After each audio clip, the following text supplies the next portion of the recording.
नमस्कार समस्त को मोर गोटे सुंदर सा व्लॉग रे आपण मानक स्वागत। तो आमे आज रेडी होगी सकाळु काम दाम सारी कुआडे बाहरी जाइचु आपण मानक तो मैं निश्चय जनइबी बाकी आपण भिडियोटा को कंटिन्यू करेंगे। भिडियो को लास्ट जाए देखले जानीपारे आम एक्चुअली कुआडे जाऊँ। तो ये टी रास्तार गाड़ी रखा पड़ा टे मेडिसिन्स मेडिसिन्स नहीं सारा पर आम पुणी थे बाहरी गलु।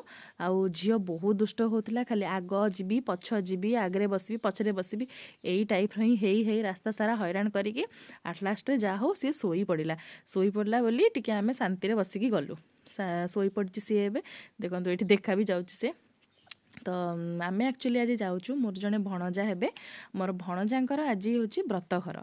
तो व्रत घर को आम जाऊँ समस्ते ये मु रुही का पापा बो सान बो आम समस्ते मिसिकी जाऊँ।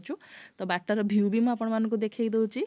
तो एक्चुअली कहे जो मैंने ओडिशा रे अछंती एबे पाग टिके चेंज है नुह शीत भी टिके कमी गलानी खरा पाग पलि आसला गरम भी टिके लगिलानी एबे।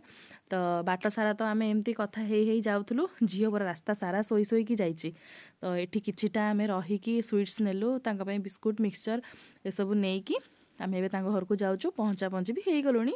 तो ये पहुँचला रुही पापा से पार्किंग कर बो मु आउ झील देखूँ मत खाली पचारि पचारि रास्ता सारा कहूँ आम पहुँचले मामा केतले पहुँचे केतले पहुँचा भाई घर केतले पहुँचा ये देखूँ मो भणजांकर बैनर भी लगाई। तो आम आगू को भिडियोटा कंटिन्यू कले देखिए कि आम से कौन करूँ आउ केमती कौन व्रत घर हो सब भिडियो मुझे देवी। भिडियोटा को निश्चय लाइक कमेंट्स भी देदेवे। तो झील जेहेतु छोट बाहर किसी खाऊनी से घर तैयारी करके सब खाइबा भी आम नहीं आसलु। तो रोची नमस्कार।